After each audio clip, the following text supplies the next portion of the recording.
Mamelodi Sundowns 3, Borussia Dortmund 4.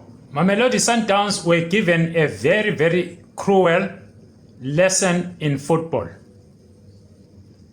It was a very heartbreaking defeat despite dominance. If you look at statistics, Mamelodi Sundowns were superior. They controlled the game from the first whistle, were very brave from the first whistle, and had total control of almost all departments from the first whistle. The result is not a fair reflection of the game. It is an inferior result for Mamelodi Sundowns, who came against the European giants and managed to control the game.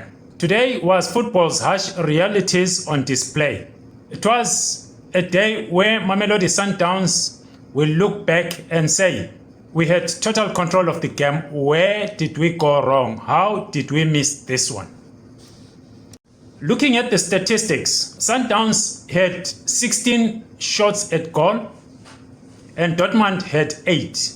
Shots on target, Sundowns had 4, Dortmund had 6. Ball possession, it was 60% Mamelodi Sundowns and 40% Dortmund.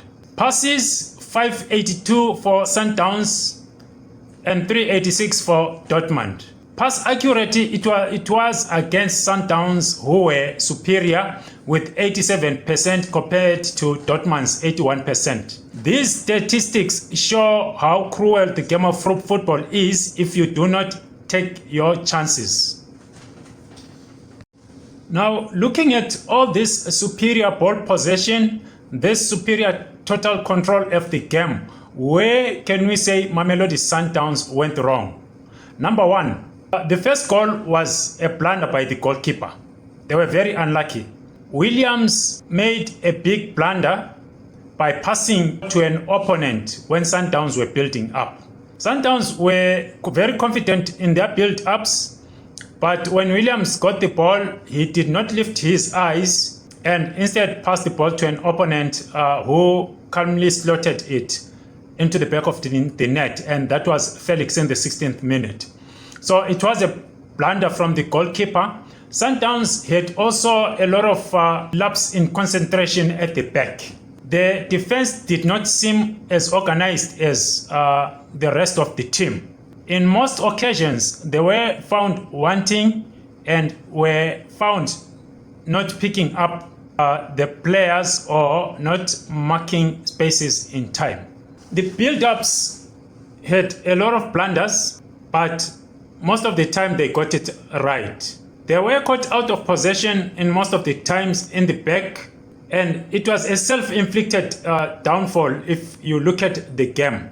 The defense had a nightmare. It was a nightmarish defense for Mamelodi Sundowns, who were otherwise in total control of the game.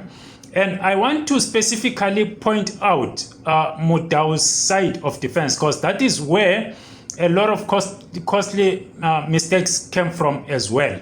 In most cases, Mudau was not checking the blind spot. And Gerassi's 34th minute goal came from a cross that was converted by Gerassi because Mudau never checked a blind spot run of Gerassi.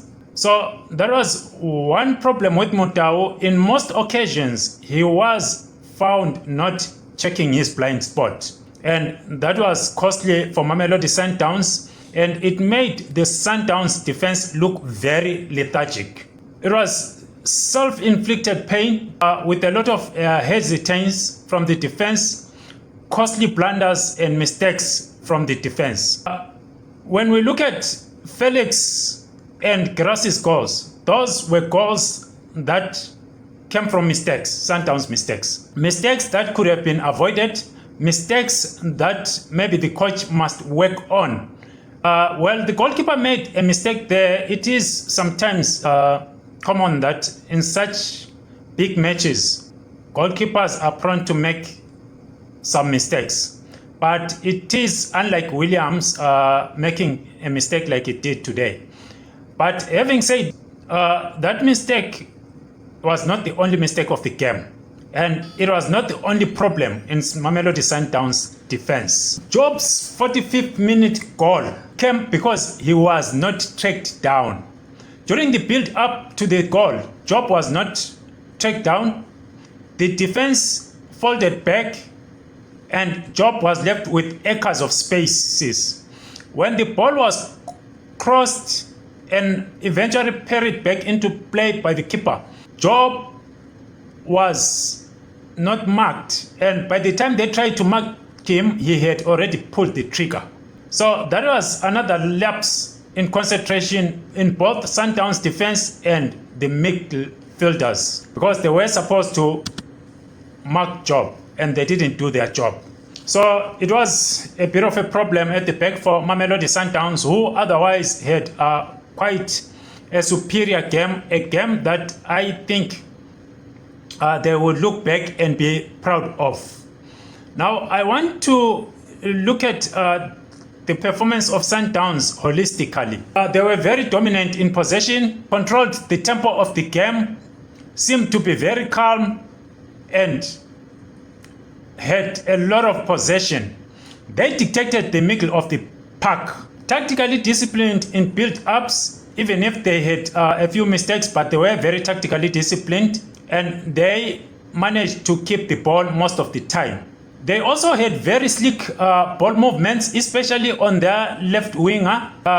Both the left back, Divine Lunga, and their left winger were working very well, and there were some slick movements from that area. And in the middle of the park, we had Ribeiro giving Dortmund a lot of problems. And those slick movements were causing a lot of problems for Borussia Dortmund. They had very sharp passing combinations, which showed a lot of experience in the park. It was unlike what we normally see with most African clubs, countries, when it comes to these big tournaments, who normally sit back and want to react after problems. Sundowns were taking the game to Borussia Dortmund. Sundowns had superior possession. Sundowns were very calm and very tactically disciplined. They were relentless in attacking, which I was very happy about. Sundowns kept on piling the pressure, and the likes of Ribeiro and the left winger kept on knocking at Borussia Dortmund's doors. But it is unfortunate that most of the chances they had, they never converted. And in football, if you do not convert your chances, you are bound to regret. And that's exactly what happened. They were very unlucky not to win this game. It is because, number one, they never took their chances. Number two, the defense was very lethargic at times. And that cost them a lot. Right, I want to also look at Borussia Dortmund's. Borussia Dortmund were very clinical in finishing. Their final third was slick, and they were quick and took very, very good decisions that made Borussia Dortmund count in this encounter. It was opportunistic finishing, I must say, because if you look at the first goal, it was a gift from the goalkeeper. The second goal, a big mistake by a midfielder who was hanging onto the ball a lot and not releasing the ball. And the resultant was nailed because of lapse of concentration from the defense, who never checked that blind spot. So that is why I say Borussia Dortmund had opportunistic sort of goals, and they made those count. In football, football is cruel. If you don't take your chances, the opponents will nail you. They capitalized on lapses in the defense. It showed that in football, you have got to either take your chances or regret, and that is what exactly happened to Mamelodi Sundowns in this game. Going forward, Mamelodi Sundowns must walk into their next game with their heads high and looking forward to get maximum points. I say so because they are currently sitting second on the table, depending on the result of the other match, which is currently taking place. But having said that, they must approach Fluminense with a winning mentality. They must correct their mistakes at the back, and they must get maximum points in order for them to qualify for the next round. Obviously, this is dependent on the result of the other match, which is currently in play. Thank you very much for joining us, and thank you for tuning in. Please subscribe and hit that notification bell for more news on this channel. Thank you.